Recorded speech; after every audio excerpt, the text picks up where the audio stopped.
बिस्मिल्लाहिर्रहमानिर्रहीम। अस्सलाम वालेकुम वरहमतुल्लाहि वबरकातुहू। तो दोस्तों, आज हज़रत दाऊद अलैहिस्सलाम की बारे में ऐसे अजीब वाक़े पे हम बात करेंगे जो बहुत ही दिलचस्प और बहुत ही हैरान करने वाला वाक़या था। जब जालूत ने हज़रत तालूत को जंग की दावत दी तो उसने कहा, तुम मेरी तरफ आओगे या मैं तुम्हारी तरफ आऊँगा। तालूत ने अपनी फौजों से कहा, उसका चैलेंज कौन कबूल करता है। इतने में ही हज़रत दाऊद अलैहिस्सलाम सामने आए और जालूत का मुकाबला करने के लिए हामी भर दी। तो दोस्तों, हज़रत हारूत ने हज़रत दाऊद अलैहिस्सलाम को ये हुक्म दिया, जाओ तुम जंग पे जाओ। तो हज़रत दाऊद अलैहिस्सलाम ने उनको कत्ल कर डाला और वो इतने ही ताकतवर और बहुत ही ईमान वाले थे, जो बहुत ही अच्छे नेक इंसान थे। तो हज़रत दाऊद अलैहिस्सलाम ने जालूत का कत्ल कर डाला और फिर हज़रत हारूत ने उनको बादशाह अता कर दी। तो अल्लाह ने उनको बहुत ही नबूवत भी बख्शी है इसी ज़माने में, क्योंकि वो बहुत ही अच्छे नेक बादशाह और बहुत ही मुकदमा को फैसला देने वाले थे। इतने अच्छे नेक इंसान थे बने वो तो कि हर किसी का फैसला, हर किसी का मुकदमा वो खुद लड़ते थे और नेक फैसला करते थे। तो ऐसे ही उन्होंने फिर काफ़ी जंगें लड़ी है काफिरों के साथ और इबादत करने में इतने मशहूर होते थे वे कि बस पूछो मत। अल्लाह का हर वक्त वो एक दिन में वो एक ही टाइम बस सोने के लिए होता था, रात का वक्त, बाकी 3 हिस्से तो वो इबादत करते रहते थे और दिन में वो काम करके अपना गुजारा करते थे। अल्लाह ने उन्हें ऐसा बख्शा था, ऐसी इनायत, ऐसे मुआवजा बख्शा था कि वो दोस्तों अपने हाथों से लोहे को बिल्कुल नरम कर देते थे और उनमें ऐसा मुआवजा था कि लोहे को वो किसी भी तरह में मोड़ देते थे और फिर ऐसे ही अपनी मेहनत मजदूरी करते थे और जंग पे जाते थे। तो काफिरों से उन्होंने इतनी जंगें की है कि पूछो मत। काफिर कांपते थे उनकी जंग की बात सुनते ही। हज़रत दाऊद अलैहिस्सलाम बहुत ही नेक परस्त बादशाह इस दुनिया में गुजरे हैं और बहुत ही ताकतवर भी गुजरे हैं। अल्लाह ने उनको ऐसा बख्शा था, ऐसे इनायत बख्शे थे कि पूछो मत। वो पहाड़ों से भी बात करते थे, परिंदों से भी बात करते थे। तो जब वो तस्बीह करते थे तो पहाड़ भी उनके साथ तस्बीह, अल्लाह का नाम, अल्लाह का जिक्र करते थे और परिंदे भी और जानवर भी सभी उनके साथ बैठते थे और उनकी गर्दन पे चढ़ जाते थे और खूब उनकी तिलावत करते थे। तो ऐसे ही करते करते काफ़ी वक्त हर्षा गुजर गया तो जग में जाने लगे। तो वो इबादत करने बैठ जाते थे एक घर में, एक एकांत में जाके, अकेले में जाके। तो वहाँ पे एक बार वो बोल देते थे कि यहाँ पे कोई ना आए मेरे पास।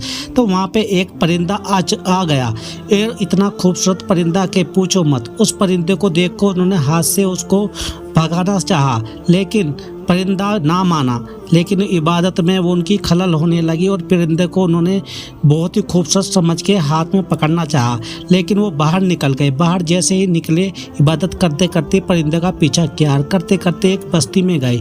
वहाँ बस्ती में देखा तो किसका वो एक औरत का परिंदा था। वो खूबसूरत, बड़ी ही खूबसूरत औरत थी। तो उन्होंने कहा कि आप इतनी खूबसूरत हो।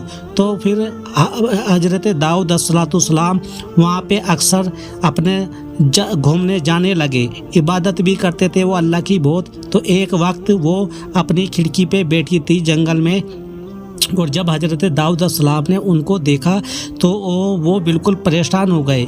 उनके दिल में खयानत हो गई, ऐसी खयानत के पूछो मत। ऐसे जब भी वो इबादत करते उसकी शक्ल उसको याद आ जाती उस खूबसूरत औरत की। तो उन्होंने पता लगाया कि उन्होंने बोला कि तुम मुझसे शादी करोगी। उसने बोला नहीं, मेरा शौहर है, जब तक मेरा शौहर है तो मैं कैसे आपसे निकाह कर सकती हूँ।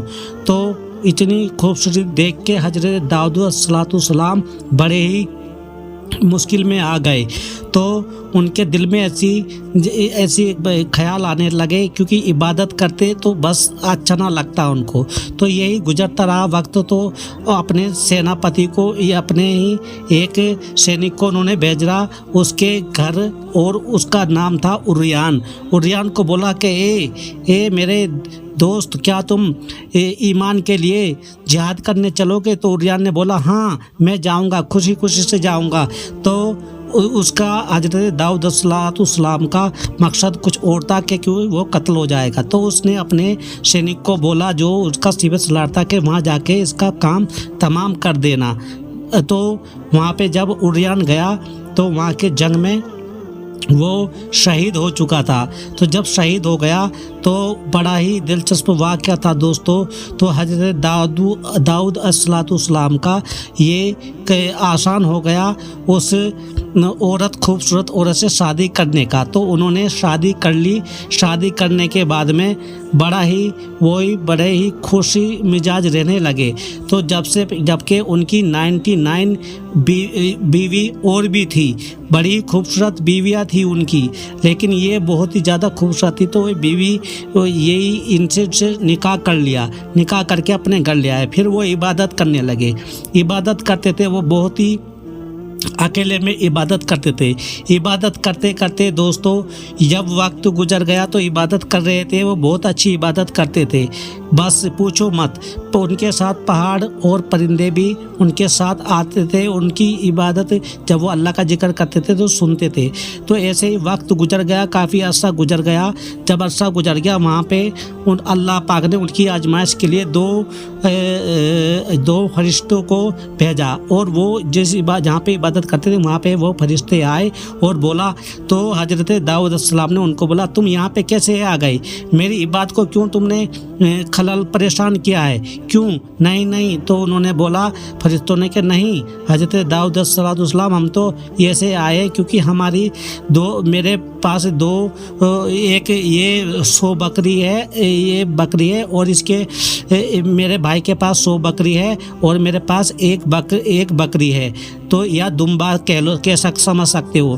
تو یہ بولتا ہے مجھ کو بھی دے دو۔ تو لیکن بس یہی کہہ کے وہ ہنسنے لگے، اور وہ بڑے ہی چلے گئے وہاں سے۔ تو یہ بات سمجھ آئی، حضرت داؤد علیہ السلام پریشان ہو گئے کہ یہ کیسے مجھ سے آزمائش اللہ کی تھی۔ تو اللہ کی طرف وہ جا کے رجوع ہو گئے، اور بڑے ہی گمنام ایک علاقے میں جا کے عبادت کرنے لگے، اور سجدے میں رونے لگے، خوب روئے، اور ان کو یاد آ گیا۔ تو اللہ نے ان کو بولا کہ تو آؤ، ہم نے تم کو بخش دیا ہے، اور اریان سے معافی مانگو اس کی قبر پہ جا کے۔ تو یہ تم نے غلطی کی ہے تو تم نے مانا تو کوئی بات نہیں، اریان سے معافی مانگو۔ تو اریان سے انہوں نے معافی مانگی اور اللہ کی عبادت کی، دل بھر کے روئے اور معاف کر دیا اللہ نے۔ تو کہنے کا مطلب یہ ہے دوستو، لالچ بری بلا ہے، ہمیں یہی سیکھ ملتی ہے کہ کبھی اچھے بن کے رہو، بس نیک بن کے رہو۔ خدا حافظ۔